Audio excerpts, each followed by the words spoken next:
Hello everyone, welcome to my channel. So guys, आज हम inorganic chemistry का जो मेटल कार्बोनेल्स की जो यूनिट है उसे कंप्लीट करेंगे। ठीक है, तो इसका हम एक एक टॉपिक कंप्लीट करते जाएंगे। ठीक है, मेटल कार्बोनिल यूनिट्स का। तो देखिए, आज हम जो टॉपिक कंप्लीट करने वाले हैं वो है structure and bonding of metal carbonyls. ये टॉपिक एमएससी फर्स्ट सेम और सेकंड सेम दोनों ही क्लास के स्टूडेंट के लिए इंपॉर्टेंट है। ठीक है, तो चलिए आगे देखते हैं। तो आगे देखेंगे, मेटल कार्बोनिल के स्ट्रक्चर को एक्सप्लेन करने के लिए कई थ्योरीज हैं। ठीक है, बहुत सारी थ्योरीज दी गई हैं, लेकिन इनमें से कुछ थ्योरीज आईएमपी है। ठीक है, तो फर्स्ट क्या है? फर्स्ट इसमें दिया है effective atomic number rule, second number में है inert gas rule, third number में है ई एन रूल, और फोर में है 18 इलेक्ट्रॉन रूल। ठीक है, तो आगे देखते हैं। अब प्रत्येक कार्बोनिल अपने स्ट्रक्चर को स्टेलाइज करना चाहता है। ठीक है, मतलब प्रत्येक कार्बन अपने स्ट्रक्चर को स्टेबलाइज करना चाहता है, अतः वह अपने मेटल के वैलेंस शेल के कॉन्फ़िगरेशन को फुलफिल करना चाहेगा। ठीक है, तो इसका कैसा क्या होगा वो देखेंगे। तो क्या कह रहा है, ट्रांजिशन मेटल का जनरेट कॉन्फ़िगरेशन इस तरह से होता है n+1s n+1p और होता है nd ऑर्बिटल होता है। ठीक है, इसमें क्या होता है, इलेक्ट्रॉन कैपेसिटी इनकी क्या होती है, 2 होती है, इनकी 6 होती है। ठीक है, मतलब कि इसमें दो जो एस होते हैं उसमें 2 इलेक्ट्रॉन भरे जाते हैं, पी में 6 इलेक्ट्रॉन भरे जाते हैं। ठीक है, क्योंकि इसमें बॉक्स कितने होते हैं, 3 होते हैं, और इसमें जो होते हैं एंड में 10 इलेक्ट्रॉन होते हैं। ठीक है, डी में कितने, 5 जो बॉक्स होते हैं उसमें हमें 10 इलेक्ट्रॉन भरे होते हैं। टोटल हमारा हो गया 18। ठीक है, अब आगे देखते हैं। तथा इनका टोटल इलेक्ट्रॉन फिलिंग कैपेसिटी 18 होगी। अतः यह मेटल लिगेंड के लोन पेयर इलेक्ट्रॉन को लेकर अपना कॉन्फ़िगरेशन को 18 या फुलफिल करना चाहता है। आगे देखते हैं। आगे कह रहा है, इलेक्ट्रॉन की वह नंबर जो एटम को अपने स्टेबिलिटी के लिए जरूरी है इफेक्टिव एटम नंबर कहलाती है। ठीक है, जैसे कि एग्जांपल है CrCO6 का। तो ठीक है, तो ये छह इलेक्ट्रॉन पहले से और इसके सीओ के 2 अणु। ठीक है, इस तरह से, और इसके भी इस तरह से। ये हमारे पास जो इनकी जो टोटल नंबर होगा वो कितना होगा, EN होगा। ठीक है, जैसे कि अब 18 इलेक्ट्रॉनिक रूल के बारे में देख लेंगे। तो ओनली 4 वैलेंस शेल। तो यहाँ पे देखिएगा,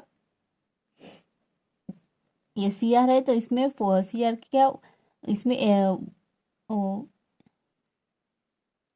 तो यहाँ पे देखिएगा, इनके जब इलेक्ट्रॉन विन्यास निकालेगा तो इनके टोटल 6 इलेक्ट्रॉन हो जाएंगे, और इसके 2 से गुणा हो जाएगा, तो फिर क्या हो जाएगा, ये 12 हो जाएगा। ठीक है, तो ये टोटल मिलकर 18 इलेक्ट्रॉन इन वैलेंस शेल हो जाएगा। ठीक है, आगे देखेंगे।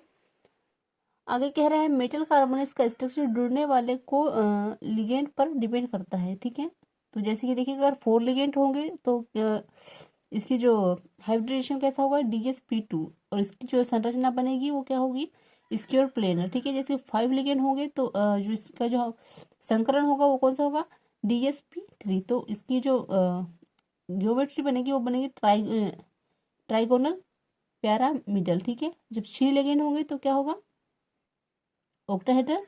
इस तरह से बनेगी। तो एग्जाम्पल जैसे कि ले लिया हमने, यहाँ पे देखिएगा, एग्जाम्पल हमने CrCO6 का लिए, तो हमने यहाँ पे देखिएगा, ये क्या सेंट्रल आयन होते हैं, सेंट्रल मेटल आयन, और ये लिगेंड होते हैं। ठीक है, तो इसमें 6 लिगेंड दिए हैं।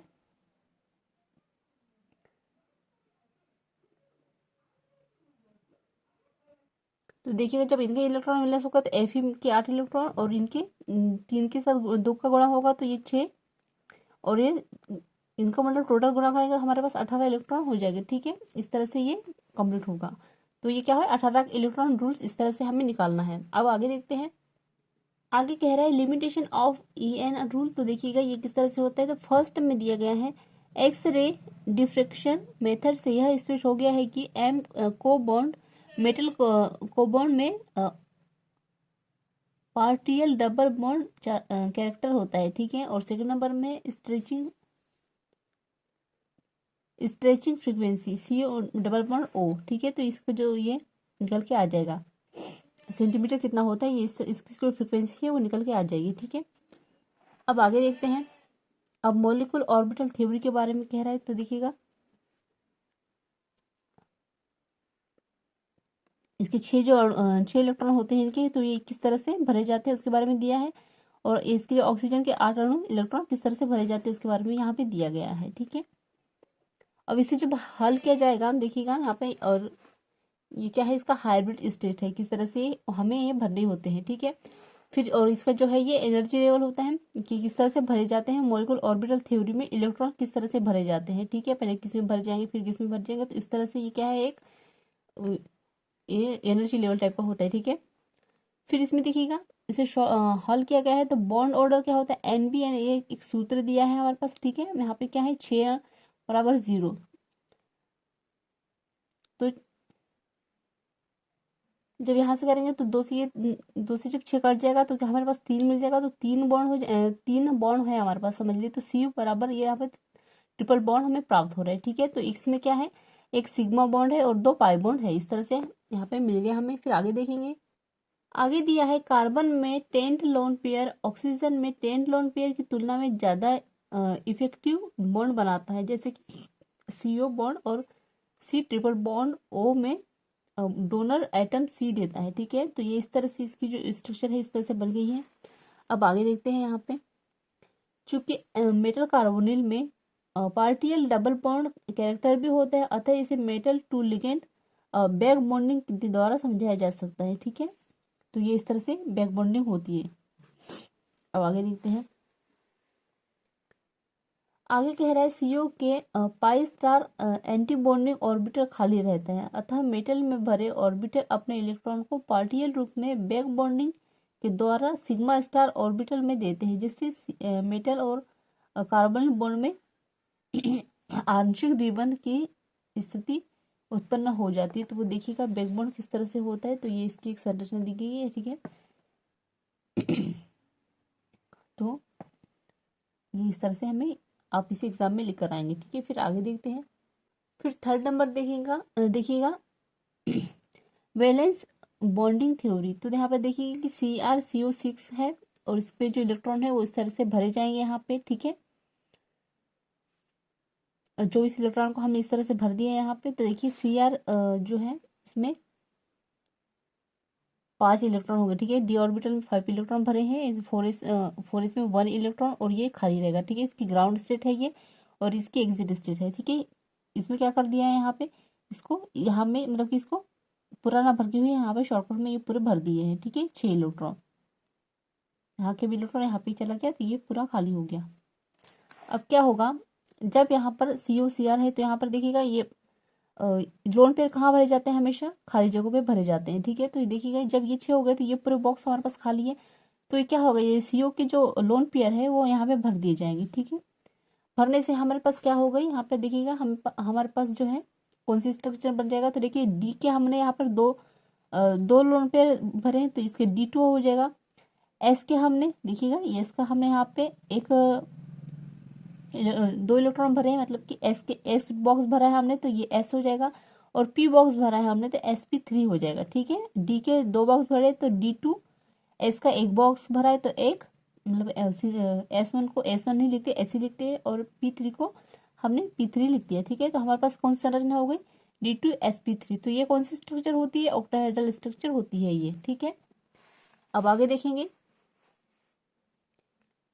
वेरिएंट्स ऑफ को राइटिंग। ठीक है, तो मेटल कार्बोनिल्स में कोलिगेंड के बॉन्डिंग के आधार पर उन्हें 2 भागों में डिवाइड किया जा सकता है। तो फर्स्ट है टर्मिनल कार्बिनल।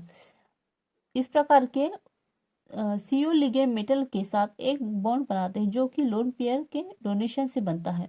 जब किसी दूसरे लिगेंड के सबस्ट्रेट करने पर सब्स्टिट्यूशन हो जाता है तो टर्मिनल कार्बोनिल कहलाता है। तो स्ट्रेंजिंग फ्रीक्वेंसी इसकी 2000 से 2100 सेंटीमीटर तक होती है। ठीक है, इसमें क्या होगा, ट्रिपल बॉन्ड होगा इनके बीच में, तो ये क्या है, एक टर्मिनल फॉर्म है।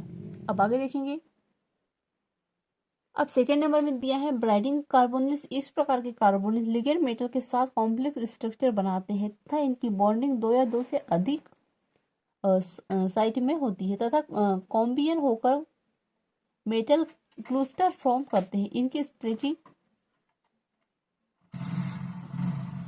इनकी स्ट्रेचिंग फ्रीक्वेंसी होती है 1720 से 1850 सेंटीमीटर -1 तक पाई जाती है। ठीक है, एग्जाम्पल में है इसका Fe2CON, तो ये इस तरह से इसकी संरचना हो जाएगी। ठीक है, ये 2 Fe FF2 और इनमें क्या है 9 CO होंगी। ठीक है, तो ये 3, ये इस तरह से ये 3 ये दोनों 6 7 8 और ये 9। ठीक है, इस तरह से संरचना बनाई जाती है। अब आगे देखते हैं। इस प्रकार के लिगेंड के बॉन्डिंग वेरिएंट अलग अलग प्रकार के होते तथा इसको उनके बॉन्डिंग नेचर के आधार पर कार्बन की बॉन्डिंग नंबर और पाई से और ऑक्सीजन 8 इलेक्ट्रॉन की बॉन्डिंग को N से शो करते हैं। ठीक है, तो ये इस तरह से दिया गया है। अब इसको आपको एग्जाम में लिख कर आना है। अब आगे देखते हैं। अब यहाँ पे देखिएगा ये इस तरह से संरचना बन जाएगी। तो एन क्या है, एन लिगेंड के जुड़ने को बताता है बाइडेंटेड लिगेंड CO, और C की जुड़ने संख्या को पाई X से शो करते हैं। तो इस तरह से ये हम संरचना मिल जाएगी हमें। ठीक है, तो यहाँ पे जो है हमारा टॉपिक एंड होता है। काफ़ी इजी नोट्स है गाइस, अगर आप अच्छे से पढ़ेंगे तो वो इजीली याद हो जाएगा। सो आई होप आपको ये नोट जरूर पसंद आया हो। सो प्लीज़ चैनल को लाइक सब्सक्राइब कर दीजिएगा, बेल आइकन प्रेस कर दीजिएगा और कमेंट में जरूर बताइएगा आपको ये नोट्स कैसे लगे। और MSc फर्स्ट सेम के नोट्स अगर आप परचेस कर रहे हैं तो आप मुझे व्हाट्सएप पर मैसेज कर सकते हैं। Thank you.